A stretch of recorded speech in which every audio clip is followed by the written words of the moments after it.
ప్రభునందు ప్రేమించబడిన ప్రియులారా, మరొక పునరుద్ధానపు దినము మీతో కలిసి వాక్యం పంచుకోవటానికి దేవాది దేవుడు ప్రభు అయిన యేసుక్రీస్తు వారు నాకు ఇచ్చిన ఈ గొప్ప అవకాశాన్ని బట్టి నేను ప్రభుకు వందనాలు తెలియజేస్తూ బెథెస్దా ప్రార్థనా మందిరం నుంచి మీకందరికీ శుభాకాంక్షలు తెలియజేస్తూ ఉన్నాం. కొత్త సంవత్సరము మరికొన్ని అంశాలు మనం ధ్యానం చేద్దాం.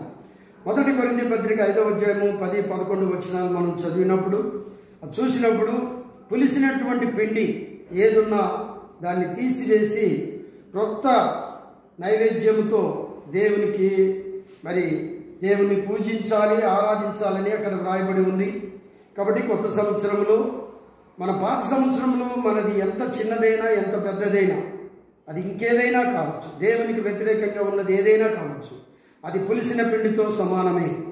కాబట్టి పులిసినటువంటి పిండి మనలో లేకుండా తీసివేసుకొని, అది కూడా తీసివేసుకోవాలంటే మనకున్న శక్తి, మనకున్న బలము, మనకున్న జ్ఞానము సరిపోదు. కాబట్టి మరి దేవుని యొక్క పాదాలు పట్టుకొని అడగాలి, ప్రాధేయపడాలి. ఆ బలహీనతను నుంచి తప్పించమని దేవుణ్ణి అడగాలి. 51వ కీర్తనలో కీర్తనకారుడు అదే మాట రాశాడు. మరి నేను చేసిన పాపములన్నీ కూడా ఇసోపుతో కడగయ్యా, తల్లి గర్భము నుంచి నేను పాపంలో పుట్టిన వాణ్ణి, పాపంలోనే పెరిగిన వాణ్ణి, కాబట్టి నాలో పరిశుద్ధత రమ్మంటే ఎక్కడి నుంచి వస్తుంది అని ఆయన ప్రభు దగ్గర విజ్ఞాపన చేసి మరి ఆయన తన పాపం నుంచి విడుదల పొందినట్టుగా మనము ఆ యొక్క కీర్తన గ్రంథంలో కీర్తనకారుడు రాసినటువంటి ఆ 51వ కీర్తనను మనం చూడగలుగుతాం. అలాగే ఇంకా భక్తులు ప్రభక్తులు కూడా వారి వారి యొక్క పాపం నుంచి విడుదల పొందటానికి ప్రభు యొక్క సహాయాన్ని కోరుకున్నాడు. యెషయా గ్రంథం 6వ అధ్యాయంలో యెషయా ప్రవక్త ఇశ్రాయేలీయులకు సువార్త చెప్పడానికి వెళ్ళక ముందుగా ఆ యొక్క కాలుతున్నటువంటి కొరివి వచ్చి యెషయా పెదవులను తాకింది. అప్పుడు ఆయన పరిశుద్ధపరచబడ్డాడు. అప్పుడు ఇశ్రాయేలీయులకు సువార్త ప్రకటించడానికి బయలుదేరి వెళ్ళినట్టుగా మనం అక్కడ కూడా చూడగలుగుతాం. ప్రతి వ్యక్తి కూడా ఆయన తను రక్తంతో కడిగి శుభ్రపరచుకొని మనల్ని నీతిమంతులుగా, పరిశుద్ధులుగా, కొత్త సంవత్సరంలో కొత్త వ్యక్తులుగా.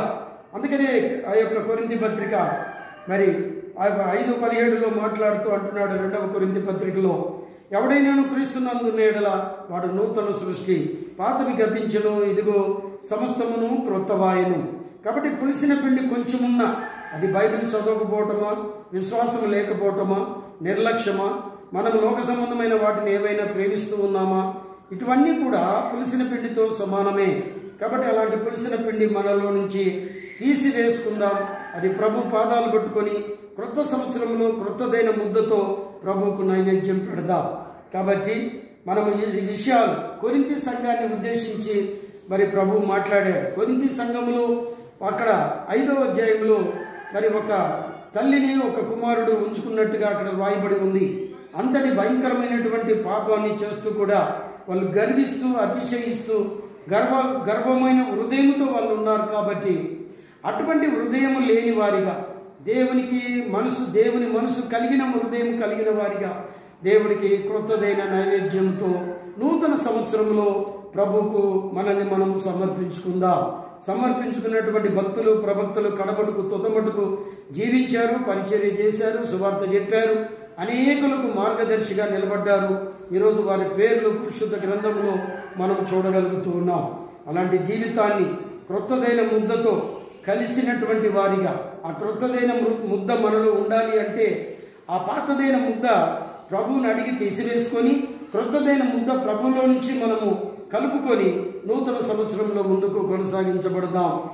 మరి నూతన సంవత్సరంలో మీ కుటుంబాలకు, మిమ్మలను, మీ బిడ్డలను, మీ కష్టాన్ని దేవుడు దీవించి ఆశీర్వదించి మరొకసారి బెథెస్దా ప్రార్థనా మందిరం నుంచి మీకు నూతన సంవత్సర శుభాకాంక్షలు తెలియజేస్తూ ఉంది. దేవునికి మహిమ కలుగును గాక. ఆమేన్.